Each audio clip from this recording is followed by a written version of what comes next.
You can see everything from up here, up on the roof. Everything. How art thou fallen from heaven, thou bright and morning star. I used to read the Bible every day.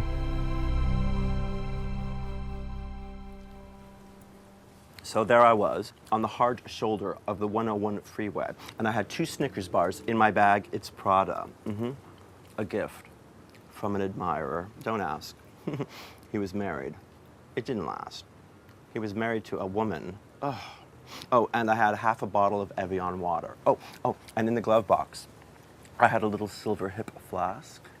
Tiffany, also a gift, please. Also, don't ask. It was engraved. He spelled my name wrong. Bradley with 2 E's.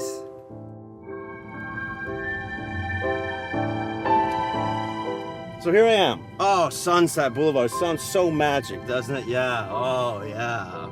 Sunset Boulevard, William Holden, Gloria Swanson, so cool, so romantic. Sunset Boulevard, awfully pretty. Well, it's not.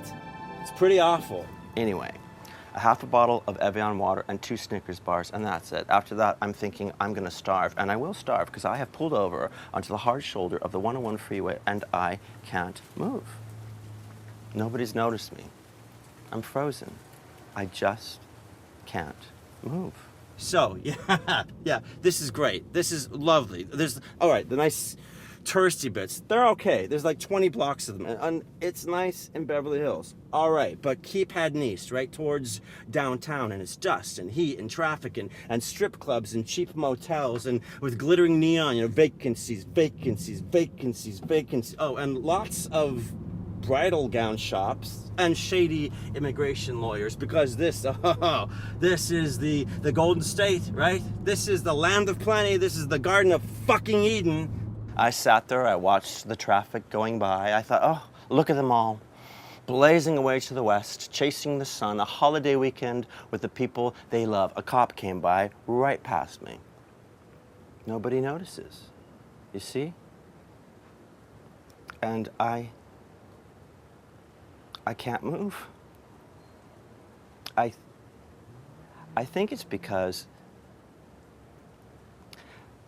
I got a phone call from work. Oh, Bradley, darling, we're so sorry, but you're gonna have to come into work. Reshoots. The whole of the last 3 scenes have to be reshot because the diva is not happy with the way she looks. So guess who gets to fix the bitch? That's right, yours truly. Queen of hair and makeup. Well, makeup mostly, but I have been known to toy the tresses with my trusty teasing comb. Try saying that after a double martini. Oh, damn it. I am so tired of making everyone else look beautiful. I want to be beautiful for once. How art thou fallen from heaven, thou bright and morning star? I used to read the Bible every day, King James Version, of course. A lot of it scared the crap out of me. Eternal punishment, eternal pain, being cast into the pit. What a very nasty God. Soul death. But now, in my Father's house, there are many mansions. Now, see, I like that. I always found that very consoling. There is so much consolation in that book. And death shall be no more. Neither shall there be mourning, nor crying, nor pain anymore. And God shall wipe away all tears from their eyes. To think that there is a loving presence that would care for me and dry my eyes. That's what I thought religion was supposed to be. That's what I thought God was. I don't know how to drive anymore. I don't know how to breathe anymore. I don't know how to look another human being directly in the eyes. What if there are no eyes to look into? What if I'm just dreaming everyone else? Hey, I'm dreaming all of you. This is my movie. But I've run out of plot. What if God has run out of plot? Ugh, Bradley. Ugh. It's a holiday weekend. I want to stroll in the park with my dog. I do not want to spend another evening on the Warner Brothers lot making everyone else look gorgeous. Yesterday, I saw a man fall out of the sky A man, he jumped off the roof of an apartment building right across the street from the Cinerama Dome. I was there. It's the first time I ever saw one of those. And I keep wondering, well, I wonder why he gave up so soon. Rise and shine and give God your glory, glory. Rise and shine and give God your glory, glory, children of the Lord. Oh, hell, where was that? Oh, yes, the Bible. Okay, the Bible. Old Testament, Genesis. Okay, basically, in a nutshell, God made everything, okay? God made it all, right? You got God making this and that on such and such a day. So like, in the beginning, God created heaven and the earth, Adam and Eve. Oh, Adam and Eve. Oh, Lord, what a nice couple, lovely couple. Nice place in the country, fresh fruit and vegetable, couple of kids, 2 boys, Cain and Abel. Now, Cain killed his brother Abel.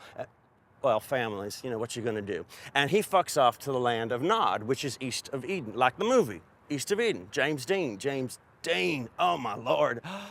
Man, could you not just eat him? Oh, that boy was illegally handsome, I'm telling you. Where was I? Oh, right, okay, so Cain, he's in the land of Nod, where he takes a wife. Now, hold on. Where did she come from? Who made her? Do you see what I'm saying? This Old Testament, it don't make no sense. It's like Cecil B. DeMille hooked up with Martin Scorsese, and you throw in a little bit of Ugly Betty for good measure, and boom, there's your Old Testament. But can you imagine the minds of people who take this stuff literally, I mean, word for word, real? Can you imagine the mental suicide these people are committing? Well, I can. Rise and shine and give God your glory, glory, children of the Lord. So rise and shine and give God your glory, glory. So I'm on Sunset. Why? Because in Los Angeles, when you go crazy, you don't go out for a beer, right? You don't go out for a jog. You don't walk it off. You get in your car and you drive it off, right? You roll up your windows, you grab your steering wheel, you put your foot down on the gas, and you scream and you drive till you're all screamed out.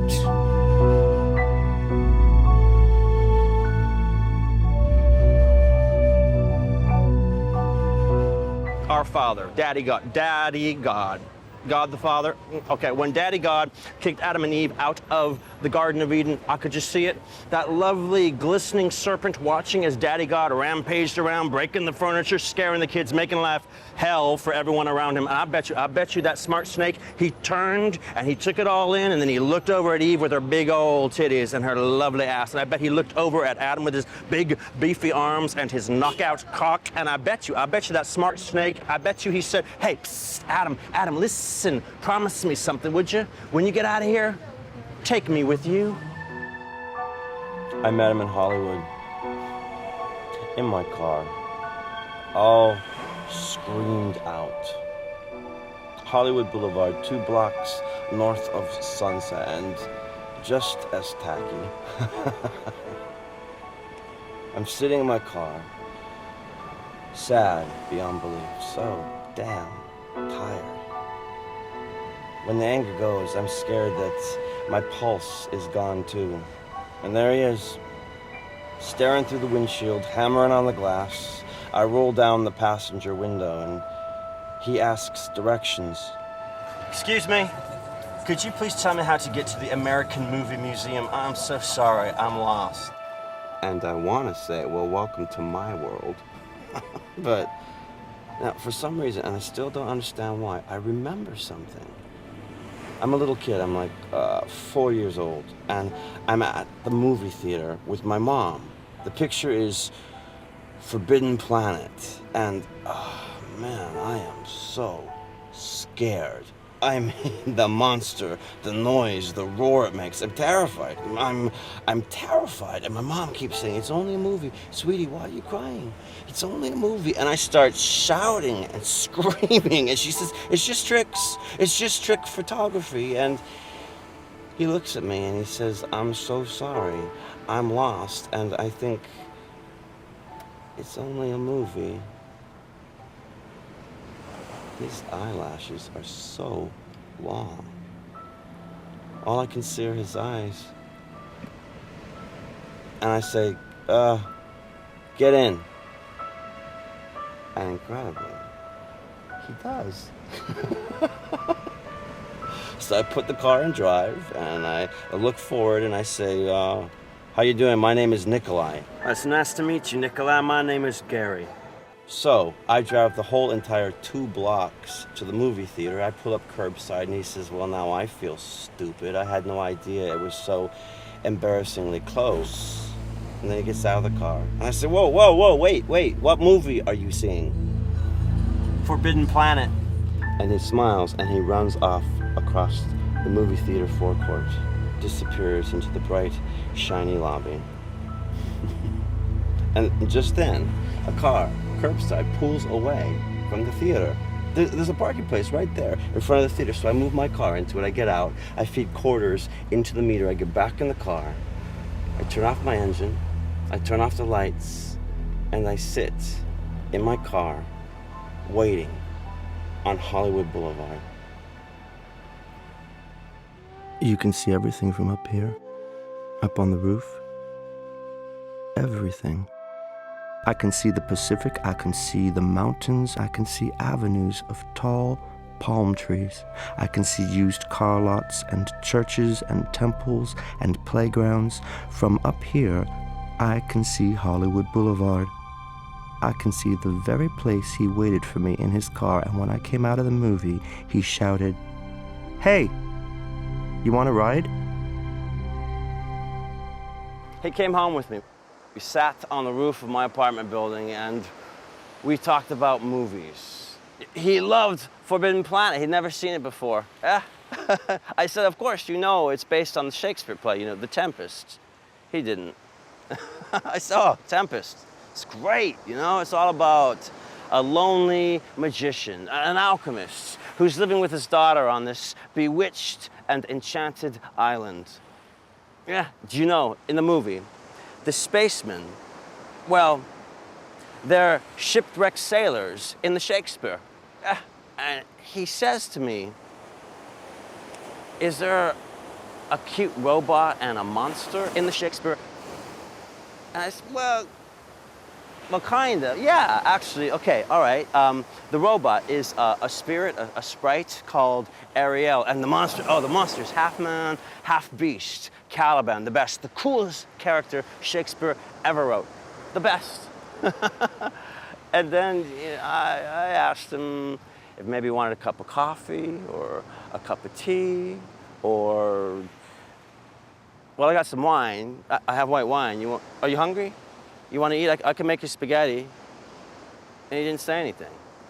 He just stood there on the roof of my apartment building. And then finally he turns to me, he says, you can see the whole city from up here. The view is amazing.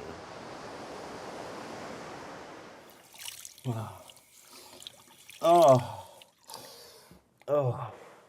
that's so much better. I just had a Snickers bar.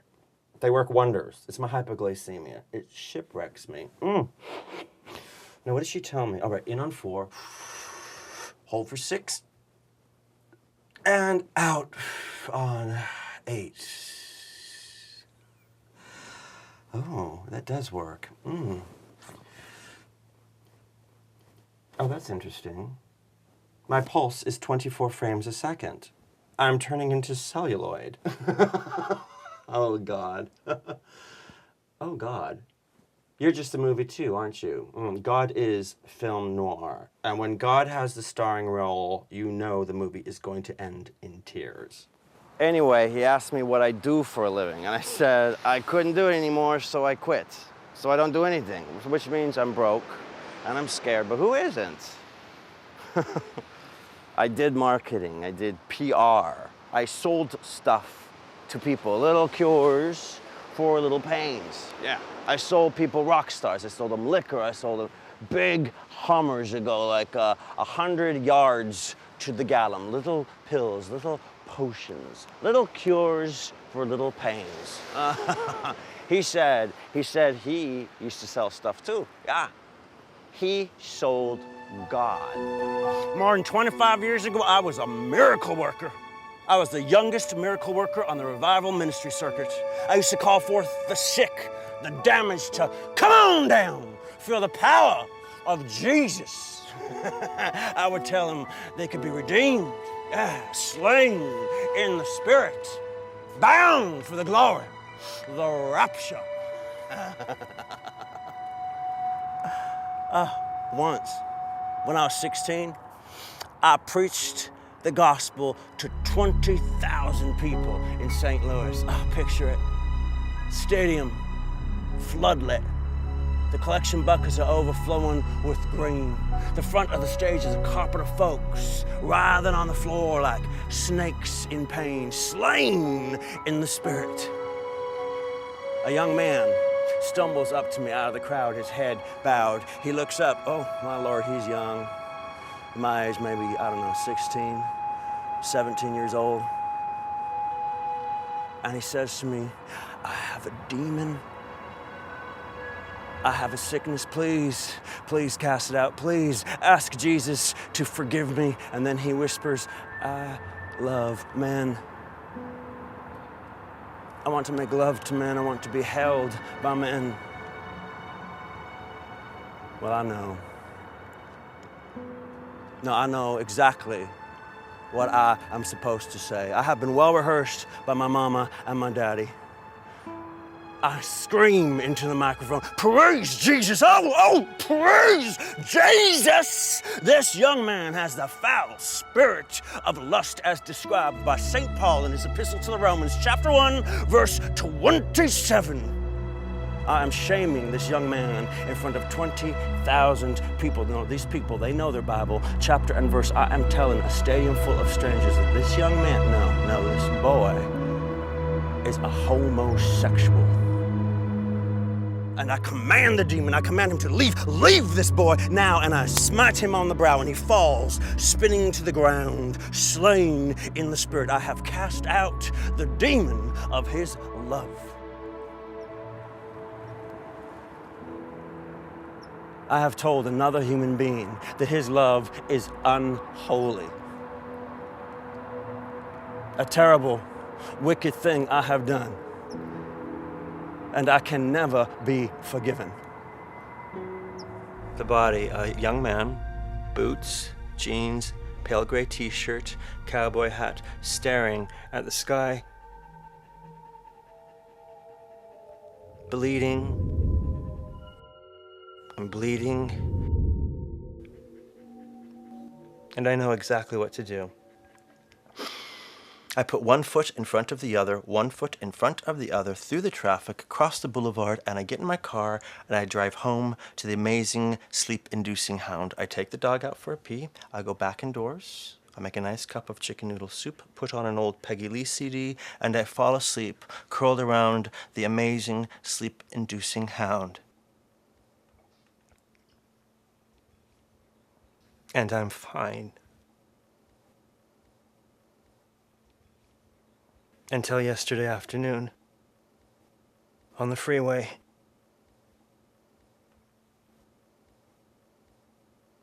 And now, I don't know what to do now. And I keep thinking, how does a person get himself into a place to leap at the sky like that? Why? Why? You can see everything from up here, up on the roof.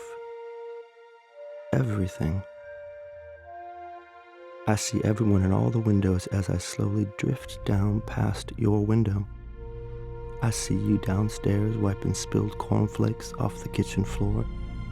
Then suddenly I notice something very odd, but of course it's obvious, really. The blow is external.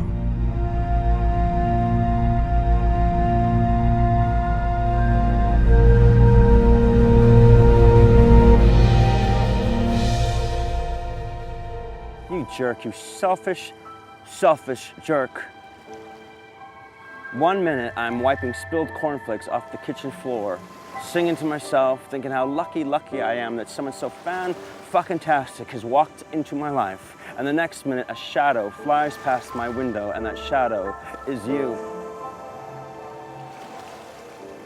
We only made love once, and you know what? Hey, that would have been enough. Seriously, I was willing to stick by you through anything from the moment I saw you on Hollywood Boulevard. Do you have to be this selfish to be a Christian? Do you know what I was gonna do tonight? I was gonna take us to the movies. Strangers on a Train, Alfred Hitchcock, help you catch up with the living. Well, fuck your Bible, fuck your Jesus. Do you know what your problem is? Too much God. Not enough Saturday afternoons at the movies. You never saw enough movies. You never saw enough movies.